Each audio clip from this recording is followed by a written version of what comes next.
everybody's cleanly off the line. They're going to disappear out of my sight at upstream there.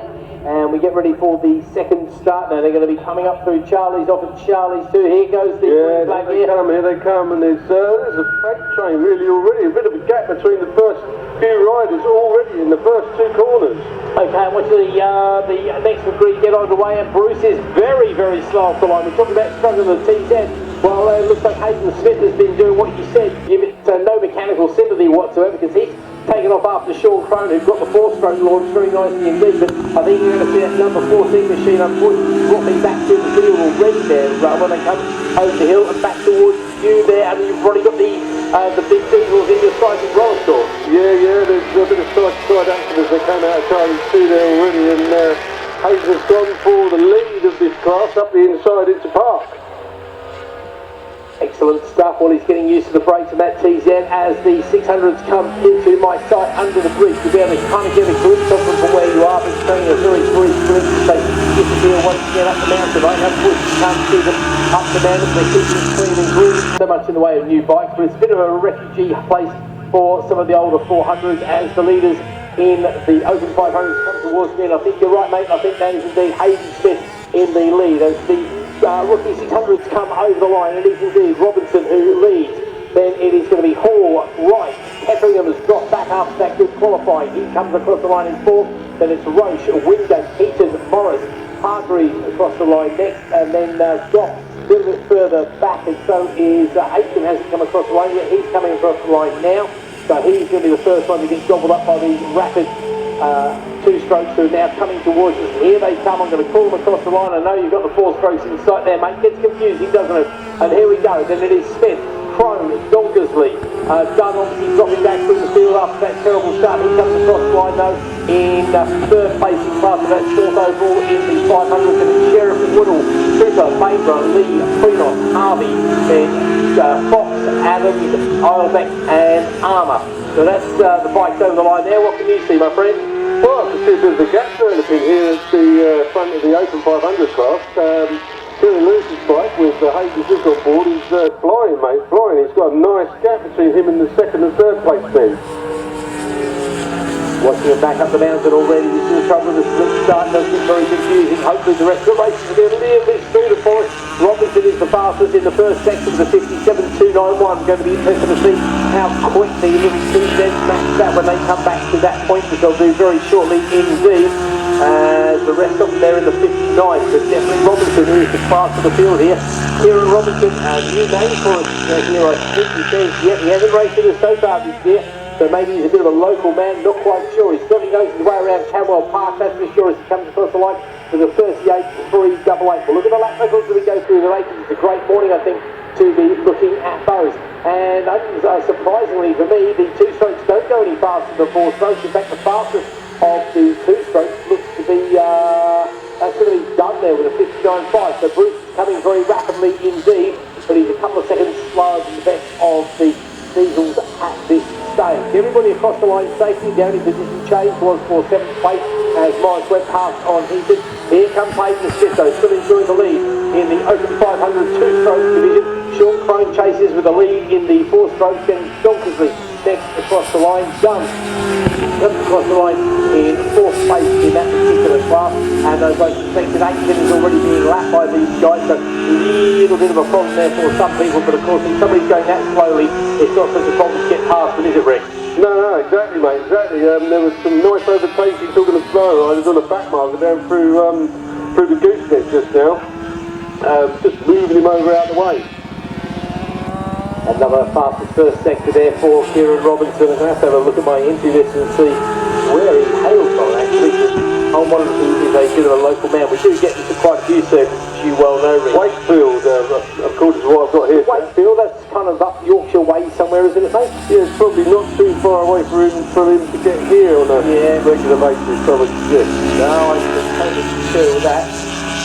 Relatively local track to Wakefield, I would have thought. Certainly he's cut the mustard very nicely indeed. He's coming across the line with a 38.5 second lap, so pretty consistent there. 38 for last time, and opening up that gap. But there's a battle going on before the minor places there between Hall, Wright and Heffringham.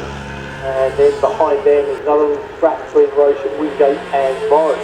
With Heaton tagged on the back there. Hargreaves, a bit of a lonely man there, but I'm interested in the progress of Bruce Dunn in particular. He was catching those guys quite quickly, I think, looking at the second time.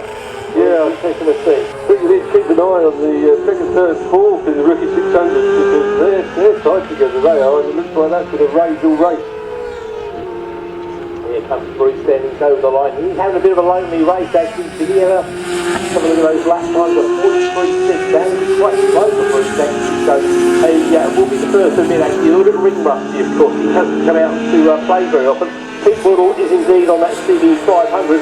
No, mate. Hayden Smith, sorry. I thought the gap was going to close with the 400 that's chasing him, but it looks like that gap is going up.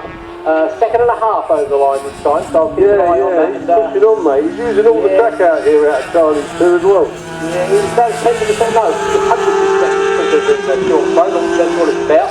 Adam Sheriff there, he's on a TZR, I think. He's getting a second race in on a 911 machine. I think that's a stock TZR machine, not 100% sure. Interesting to see because Damien Lee's a little bit further back on him at this stage. But there's Pete Woodall, he's most definitely on his CD 500. We'll see some more CD 500. I believe some of the Asians are joining us this weekend as well. Robinson over the line, very good lead. There's a 6-lap races here today, apart from a couple of them which will be the Helmet City 600. They'll be over 12 laps, and the Power Bikes will also be over 9 laps today. They only have 3 races, those particular classes, over the weekend. Over the line then comes the direction of the runners and drivers. A little bit of a change there, you're right there, Rick, that battle between for third place. Keffingham and Wright has swapped over, so Sean Ian and they're still at it out here. They are side by side going down the park straight almost. Here we come. Have a look at this battle in the Open 500s, mate. There's a good little scrap for a second. They're putting another 600. That's Goff, who's now been relegated by Cronin and Dogsy. That actually is for a battle in the lead of the Open 500 4-stroke class. This is the way 2-stroke division. He's got a good gap over Bruce Dunn, but Cronin and Dogsy is quite close. Interesting, we were talking to Bruce Dunn earlier, of course, and he was saying that he's got an answer to Motorcycle News because he's a journalist, as a lot of you will know. And he did a piece, I think it was in Spain last week or a couple of weeks ago, with Kyle Ride and who was the other, Rory Skinner, who's got their own TZ, and he was out there doing a piece on them and how much they love the TZ. And Rory in particular was saying actually riding the TZ is the sort of a few things that can be more precise on his R1. So on 2-stroke rule, mate. Yeah, well these GP bikes, they're unbelievable. The final incarnation of them, which is close to what they had there, 2 late 90s bikes, I believe. They might have wheeled one of the 2000 onwards ones out, but I think they're late 90s bikes, and they just love them. These professional modern riders actually love these old GP bikes.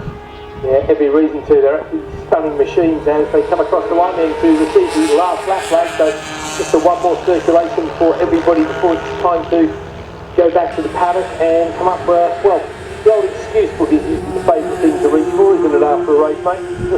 You know. Yeah, okay, only because it was on its third volume, don't you? Right, so Robinson Kettering at the ball, that's the change for Kettering and coming along nicely towards the end of the race. We were talking about that earlier, how some people take a while to get warmed up. Looks like Kettering is definitely one of those. He's coming on strong towards the end of the race. He's got the second fastest lap of the race as well.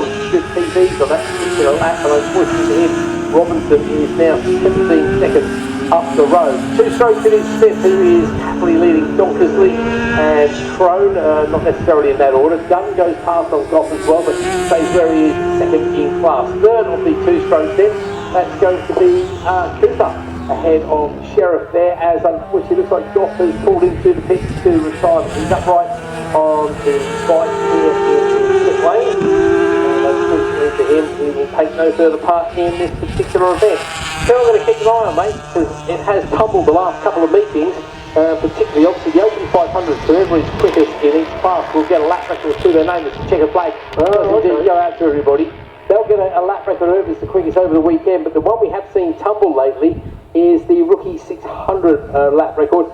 But I'm afraid, Mr. Shoebridge, you're going to be safe for this race at least, because you're 3 seconds quicker than anybody who's out here. I don't know if they're listening at home at all. Right, Robinson, Kettering Hall and Wright is your order in the rookie 600. There goes Morris and Roche. Looks like Goff is getting a bit of a push back there. I think the Van O'Shea may be away him to drag him home. We're just waiting for those two strokes to come past us with the spoken action that they are.